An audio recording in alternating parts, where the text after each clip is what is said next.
তানিয়ার লাইফস্টাইলে তোমাদের সবাইকে স্বাগত। নতুন একটা ভিডিও শুরু করতে চলেছি। আগের ভিডিও তোমরা অনেক ভালোবাসা দিয়েছেন, তাই জন্য থ্যাংক ইউ সো মাচ। সেই ভিডিওতে কিছু প্রশ্ন এসেছিলো, তার মধ্যে আজকে অ্যান্সার দিতে চলেছি। অনেকেই প্রশ্ন করেছো যে তোমার নাভি ভিতরে ছিল না আর বাইরে ছিল। তো সেটা অ্যান্সার দিব, সাথে করে LMP। তোমার ডেটটা কবে ছিল লাস্ট, এটা একটা অ্যান্সার দিতে চলেছি। তো ভিডিওটা শুরু করার আগে তোমাদেরকে একটা কথা বলে দিই যে ছেলে অ্যান্ড মেয়ে হওয়া এটা কিন্তু ম্যাটার করে না। ছেলে হোক মেয়ে হোক যেটাই হোক, আমাদের সন্তান, আমরা তাকে মানে সৃষ্টি করছি। তো মা বাবা হচ্ছে, এটাই অনেক খুশি হওয়া কথা। তো এই কথাটা বলে ভিডিওটা শুরু করতে চলেছি। আমার কেমন ছিল লাড্ডু হওয়ার সময়, নাভিটা বাইরের দিকে ছিল না ভিতরের দিকে ছিল, সেটা তোমার সাথে শেয়ার করবো। চলো ভিডিওটা শুরু করছি।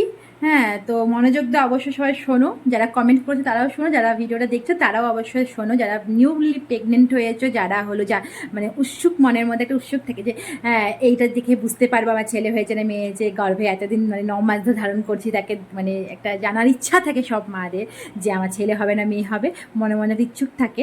তো সেটা চলো বলছি, সেটা শুনে নাও তোমরা। আর লাড্ডু হওয়ার সময় আমার কিন্তু নাভি বাইরের দিকে ছিল, একদম পুরো বাইরে বের হয়ে আসছিল।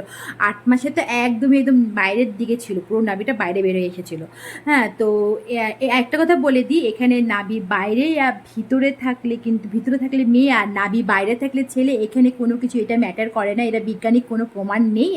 এটা আমাদের মানে দিদারা ঠাকমারা বলে এসেছে, কাকি জেঠিমারা বলে এসেছে যে নাভি দেখে বোঝা যায় যে ছেলে হবে না মেয়ে হবে। তো এটা হলো তো ওনাদের বৈজ্ঞানিক ব্যাপার, যে মানে দিদা ঠাকুমাদের বৈজ্ঞানিক একটা ব্যাপার, যে নাভি দেখে বোঝা যায়। কিন্তু এখানে কিন্তু প্রমাণ নেই যে নাভি দেখেই বোঝা যাবে ছেলে হবে না মেয়ে হবে।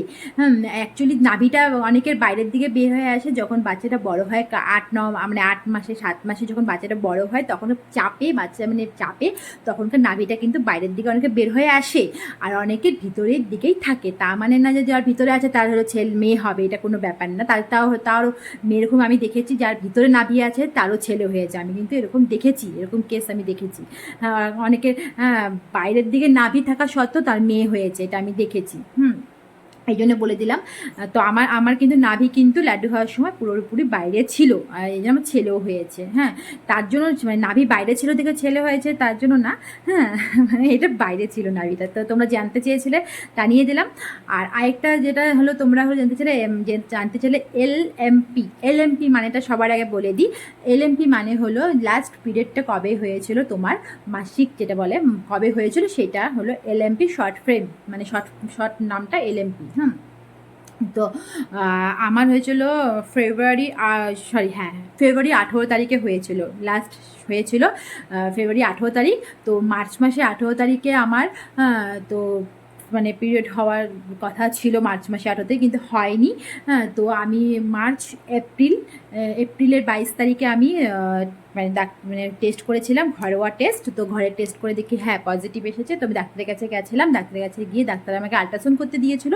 এখানে একটা কথা আছে, যে ডাক্তার আমাকে আল্ট্রাসাউন্ড করতে দিয়েছিল, সেই আল্ট্রাসাউন্ড রিপোর্টে কিন্তু আমার এসেছিল মার্চের 22 তারিখে, মানে সেটা মানে আমি মার্চের 22 তারিখে তোমার গর্ভধারণ করেছিলাম, মানে ফিলটার যে ডেটটা লাস্ট, ওদের হিসাবে, ওদের মানে ডাক্তারি যদি বলতে চাই, ডাক্তারি হিসাবে কিন্তু আমার 22 তারিখ হচ্ছে, মানে মানে মাসটা ধরছে ওরা। মাস মানে পিরিয়ডের মাসটা 22 তারিখ ধরছে।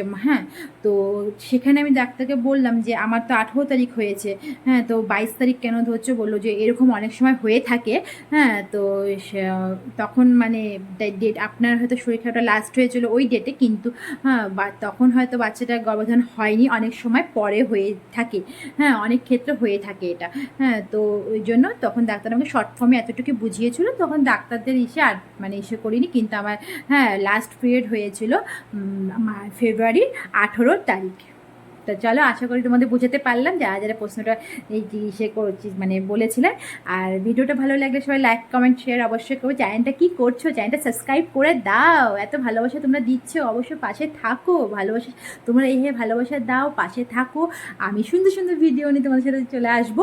আর লাইফস্টাইল ভিডিও আমি শেয়ার করতে পারছি না, এরকম ছোটোখাটো তোমাদের সাথে আমি আমার প্রেগনেন্সি রিলেটেড কোনো যদি তোমাদের প্রশ্ন থাকে আমাকে অবশ্যই এই ভিডিওর মধ্যে জিজ্ঞাসা করবে। আমি তোমাদেরকে কমেন্টে না পারলে ভিডিওতে আমি তোমাদের সাথে মানে ভালো করে খুলে বলে দেবো।